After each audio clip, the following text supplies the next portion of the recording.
Hello everyone, and welcome to our Module 7 Assessment Options in Autonomous Learning Environments and Self-Directed Learning. We have come to the end of our course, and this last module invites us to think about assessment options in the 21st century. The learning objectives for this module are: after completion of the module's reading and activities, you will be able to reflect upon assessment practices in your own contexts and design assessment activities to align to the demands of 21st century classrooms. So before we start, let's reflect.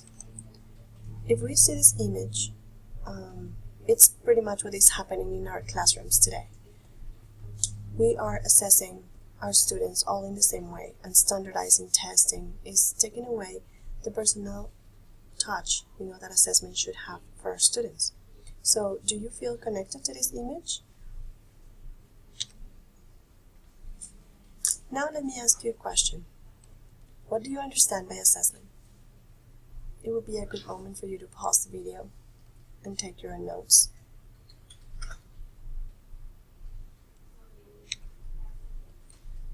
So there is another question that we need to reflect on when talking about assessment. What is the difference between these three words: assessment, testing, and evaluation? How do you differentiate them? Which one is of the essence in the institution where you work?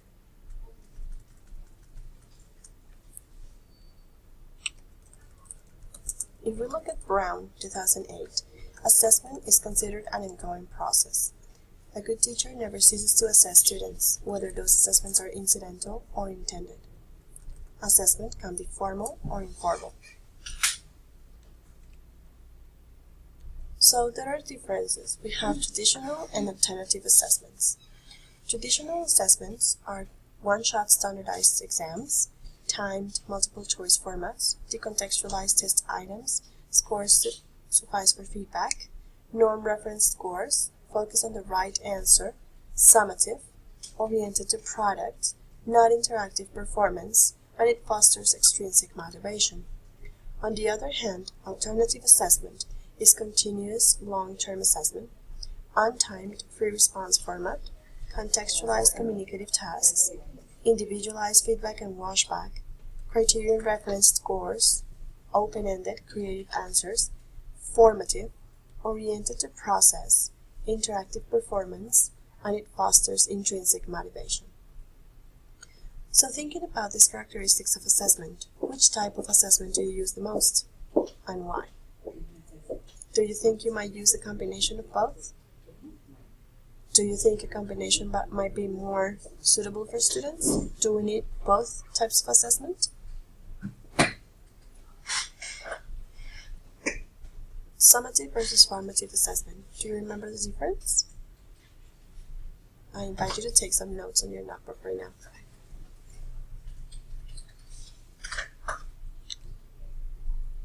Formative assessment. The goal of formative assessment is to gather feedback that can be used by the instructor and the students to guide improvements in the ongoing teaching and learning context. These are low-stakes assessments for students and instructors. For example, asking students to submit 1 or 2 sentences identifying the main point of a lecture, have students submit an outline for a paper, early course evaluations. What other examples can you think of?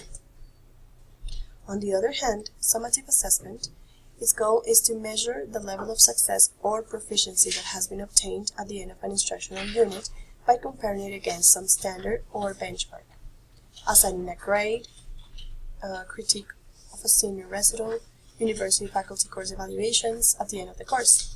The outcome of a summative assessment can be used formatively, however, when students or faculty take the results and use them to guide their efforts and activities in subsequent courses. Once again, which one do you carry out the most? In your opinion, which one is more difficult to do and why?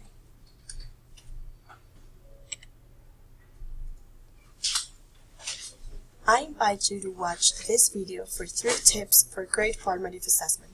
You can scan the QR code that you find on the slide, and also I will upload the PowerPoint so you can click on the different icons here to go to the different websites. All these are apps that can help you provide formative assessments to your students. Thinking about assessment in the 21st century is an interesting practice we are going to do in this module. You're going to be invited to read a document from the P1 Framework for 21st Century Learning, and this is going to challenge your thinking about assessment. How do we assess students in the 21st century when it's not only content what we are assessing, when we have to focus on their skills, not only to learn but also to innovate? The 4 C's presented by the framework are critical thinking, communication, collaboration, and creativity. How do you assess those practices in your English class? Also, we have to consider life and career skills. How are you preparing your students for real life, and how is English going to help them be better in their personal life every day? Also, we need to tackle information, media, and technology skills. How do you do it in your English class? How do you assess that students can use English through technology? And also, we have standards, curriculum and instruction, professional development, and learning environments at the basis of the framework. So this reading is very interesting. I suggest you to take it seriously, to take notes and underline it and highlight it and summarize it.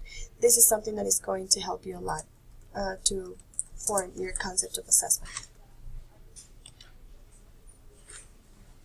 There is another video that I would like to share with you, educating and assessing our 21st century kids. This is a case for an American school. Of course, you're going to see examples of students working on Common Core standards and American things. However, I would invite you to take as much as you can from the video to your particular context. You can also scan the QR code to watch it on your phone. In the video, you're going to see how assessment in the 21st century is connected to project-based learning.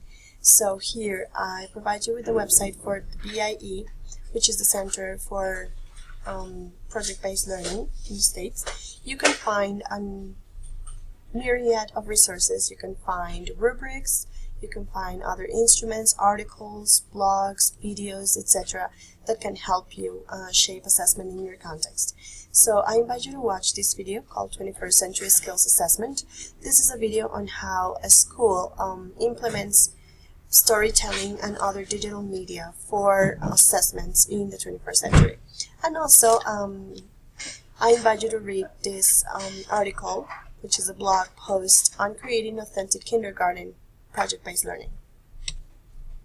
So, this module, you're going to read about the basics of assessment, formative versus summative, assessment in the 21st century, ipsative assessment. We're going to answer the question, are you assessment literate? And assessment and technology, this other combination that we care about in our course. So, in Module 7, you're invited to read a lot, again, as always. There are 2 activities, one of which is optional. You're going to be invited to create an assessment activity. That one is the mandatory activity for everyone. I hope you can use all the resources in the module, to prepare your assessment activity. And activity 2 is an optional activity, is an assessment vlog. So I invite you to reflect on 3 questions that you can find in the activities document on Virtual Savannah. Remember that tonight is our last real-time online session. The final assignment is due April 27th, so if you need any help, let's Skype sometime. Don't forget to contact me if you have any question. Good luck with your Module 7. Goodbye.